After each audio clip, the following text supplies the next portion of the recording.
Hey YouTube, what's going on? Right now we're talking about interlocking. I wanted to show you something really quickly. A couple of, I'm gonna go through a couple of interlocks for you, through a couple of dreadlocks just to show you my technique, so that we're not pulling too tight. I know this is a good portion of a reason why a lot of people's locks are falling out and thinning. This method right here is not for gamers. If you do not know what you're doing, if you don't know anything about tension or hair elasticity, I would not recommend you try this. The process that I take in, you have to understand the hair is dry. This hair is in its raw, formal, natural state. No oil or anything on it. I conditioned it, but that's pretty much, that's all that's on it right now. It's part of a free-forming regimen. And those that are free-forming, you pretty much like the natural look. You don't really like the clean salon look or whatever. And that's highly respected. I like that, that messy look myself. So you just got to make it work. Um, the method that I choose in this one, I was taught by a young lady by the name of Dee a long time ago, and she used the format north, south, east, and west. And that pretty much helped me remember it on, it was pretty easy remembering that way, should I say. So what I do is I start out by doing a little semi-twist, just gathering the hairs together, giving it that kind of sort of a twisted look, kind of, but not too much. Once I'm in that pretty much that state, as you can see here, I begin to interject my lock by going from west to east, then I go from north to south.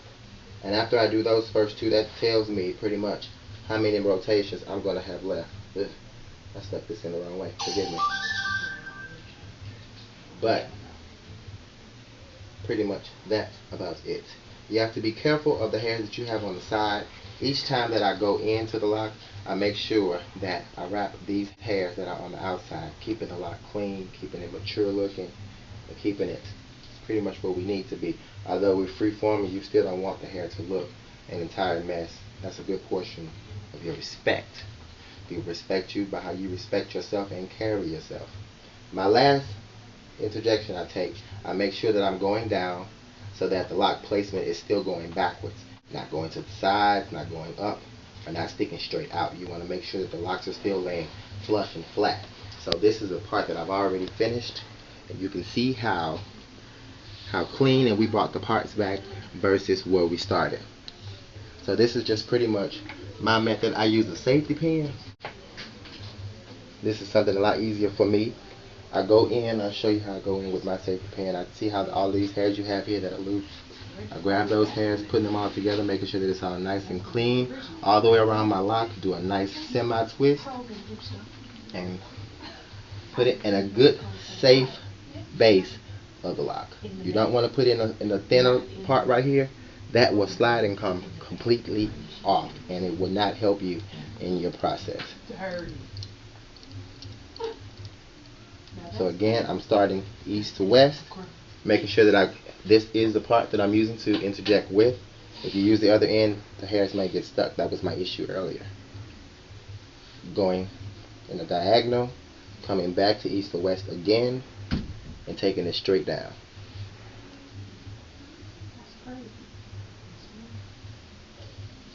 And that's pretty much my lock.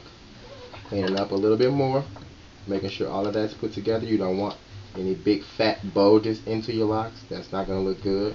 And then over time, those bulges get bigger, especially when water hits them. So make sure that you are making this even. This is his first time doing this. I don't know where this came from, and I don't know how it happened, but we repaired it, and we're allowing the base to refill. I didn't want to put hair on it to make it too heavy at that point, because you see that it's already stagnant. Alright, my people, so now this is the final result to that lock stitching that I was showing you. We finished it up and all the way through, from the front and the inside. You can see that it's evenly done. It looks good. You can see the scalp, it's clean. We're going to moisturize it, put a little oil in here. I just wanted to show you that outcome. So this is my interlocks, what they what they look like, how they're coming out, and what we're doing. How long is too long? So been hearing a lot of stylists tell their clients that to get your hair started, we're gonna have to cut some of it first. No, you don't. No, you don't. What I do is, like we always talk about, I make sure that I comb out my hair really good. Go in with my comb, twisting. You're gonna have to use a little bit of force so that you're not just pulling the client's hair, because with twisting the hair, sometimes it will get caught on the comb. But at the same time, once I let it go, you can see what my twist will look like. Now, am I hurting you? Am I hurting you? Yeah. Not at all. Are you tender-headed now? No. No, you got one of them strong, just kill us. Oh, yeah. That's cool. But my solution with this is making sure you keep hair out the way. These ends are what's going to be your worst enemy at this point in time. So what I do is I make sure I'm going through really good, combing that out, and her hair was deep conditioned very well thanks to Sweeta. So after that we're going through here, and her hair tangles very easily, very easily. So she's going to learn very well. And once I twist a couple of times, I go through grabbing it and just helping it slide on through. I'm not snatching through or anything because she did get a deep conditioner. The hair at its highest level with proteins. The enamel base has been repaired before we even started this process, so there is no snatching, no snagging, none of that. And you see I'm going through this head same way, coming out these ends, making sure you get all of those tangles out. Thank you. Nice little mist. Going in and tearing this up. How long you been growing? 2 years. 2 years? Nobody cares if you got my hair for 2 years. Don't nobody care. This bald-headed folks in here growing hair for 2 years and they ain't got nothing. Say something else to me. You want to? We'll just keep quiet on that. Yeah, we're going to be pissed off in about 5 minutes. Ooh. But it's cool. Again, you see the process. And Sean, just come on and talk about it, my thing. Okay, girlfriend. Bye, y'all. Bye. You are such. See, that's why you don't have any friends now.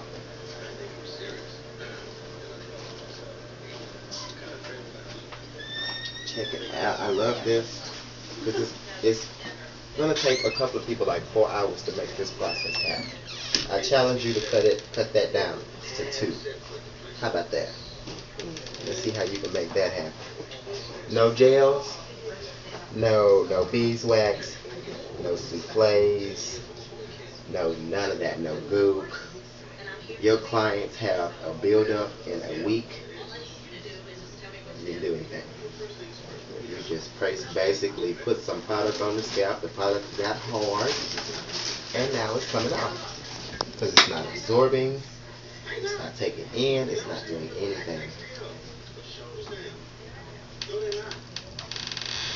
And again, I'm not breaking the hair. As you see, once I come out of this pattern, nothing. You may see a little bit because you're going to shed 100 hairs a day, so that's natural. But as far as doing this whole section, and that's all I got, I think we're winning. Like, over the top. What you think, Sabrina? I think we're winning. You think so? I'm not. So, to answer that question, it is never too long to get this started. What I can say is about this length is that she, on top of a lot of other people that started, she gonna shit on them. She gonna shit on them so bad. Tomorrow her locks are gonna be gone. She gonna be almost maturely done and making it happen. I'm happy for her. I'm proud of her. I think this is what's up. The hair looks good. It's a very loose texture. Are you mixed? No? Where you from? Jasper. Texas? Mm-hmm. Yeah, family from Louisiana anyway? So no French background or anything? No. Yeah, she about to Make you Creole. I'm saying, because look at this. So you just going to be all up in my conversation from behind. Everybody black, okay, Wait a has minute. different Wait hair a minute. textures. Did you spit on yourself when you said that black? You, I spit on you. That is Okay, so nasty. you sound like them people. No, I don't. What you mixed with? You got good hair. Anyway, No. look at Charlotte's hair. But anyway. Anyway, like I was saying. The Bible says. Yeah. Anyway. pushing up here, making it happen, starting these comb coils on lengthy hair, making it happen. Ooh, I'm slipping all over the place. Sorry, it's dropping everything. Mind your business. Just made all kind of sound effects in this video. Mind your Oh business. my god. This is the finished result. Put it under the dryer. You can see her texture here is a very loose, curly texture, but we still were able to put the locks in, and they look like perfect little cylinders. As I heard a little girl call it the other day, snakes. It's what's up. Take out that edge, able to get the parts, make it look good without putting a bunch of gel in there. Gel don't move like this. Like, I can't just go play in some gel hair like this and it's still gonna bounce back. Even pulling it out straight, let it go again, it's right back where it was. That's what I'm talking about. Hair elasticity in effect. Light products just bouncing. We're gonna do the test. Shake your head for me. That's what I'm talking about. I want to show you something really quickly, not on a negative aspect. When you are twisting a lock and it's too tight and you have hairs like this that separate, you do not want to start another lock from this. This is not beneficial. What you want to do is put it back in that same base and keeping the base stronger, because eventually it can possibly pop off. Now you see how that hair went back into that, possibly made it look a little more even and congruent versus having the thin hairs just off to another part. Then you're going to have a small lock unto a head of medium size or whatever size the rest of your hair was, and then it's not going to be even. So it doesn't benefit you to go through and do that. Now what his locks, I like his locks because they're brown, but in his locks he has a light amount of melanin and different things in that, which can make him pop a lot faster. So for sandier colors of the sort, you have to be a little softer, because that hair texture is a lot softer. You can't tell the difference, but just because of the color, he has less hairs than black hair, and red has the smallest amount of hair. So the closer to the red your hair is, the smaller number of hairs you have. You don't have that many hairs, your bases won't be so strong. So snapping them and pulling on them with this color and this texture would not work. Make sure you do certain things on this color and this texture of hair, or it will fall out faster than you can see.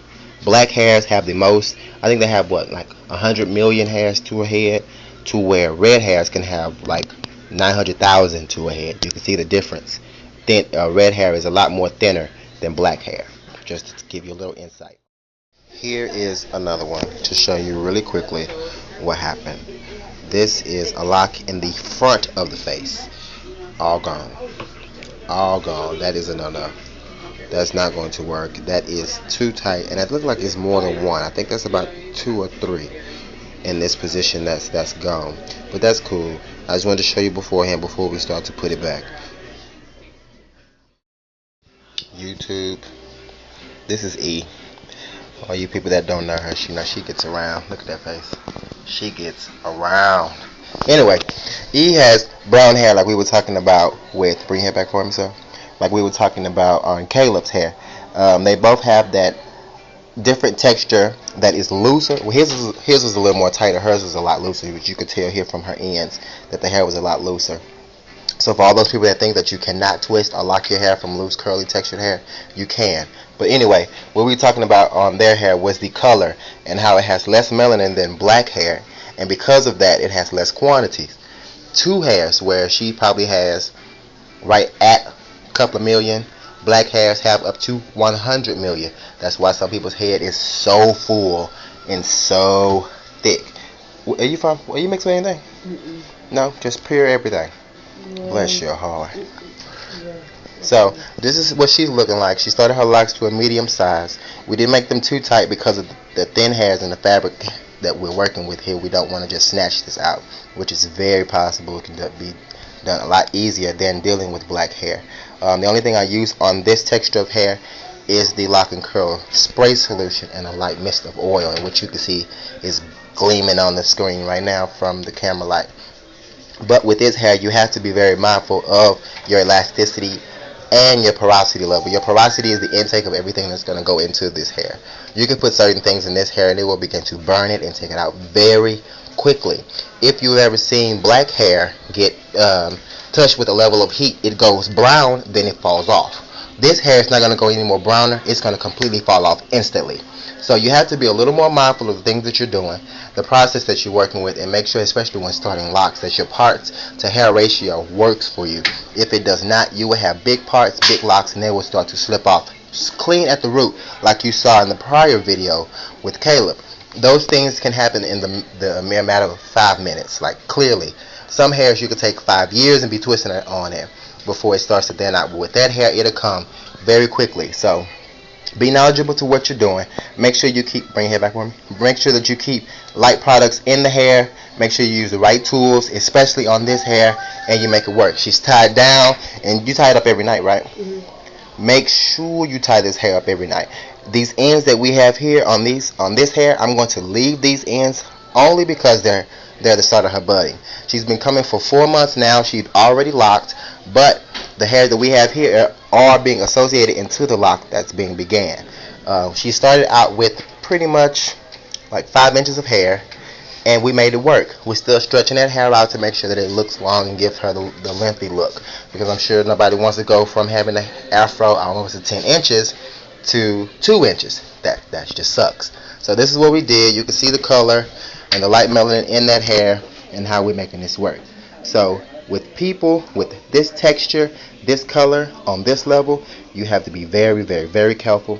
Beeswax, going to somebody's chair, just letting her snatch you, do whatever, it's not going to work. I just had a person to walk out of here. Somebody was working on his head and he basically stopped her. Shea butter, all kind of greases, and everything was coming out of his hair when I put my hands in it. He said that he had just left her chair, but it was falling apart. Like you couldn't see any evidence of anything that had been done. There was no scalp, no anything. So, yeah. Anyway. Yeah, smack one more time. Yeah. Y'all hear Shara? She want it. Dancing with wolves. They can hear you. You know how good this thing pick up? It might pick up some sound, but it might not do a good video. So rude. Anyway, that's why she'd have no friends. Oh, gosh. Well, anyway, check out those edges. See how it's done.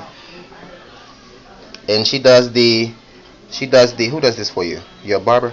Yeah, Queen. That's what I'm on my way to right now. Huh? Queen. Oh, that's where you're on your way to, Queen? Mm-hmm. Cool. Well, the one thing I like about Queen is she does a number of my clients' hair on the barber level, in which they never have it to where she went into their locks. That's what I do like about her. She's very consistent with that. I met with her, and she's very understanding on that level. So, hey, if you can find a barber that you can work with, and your barber can understand your clients, and you can understand that barber, and the whole circle of 360 is working for you, make it work.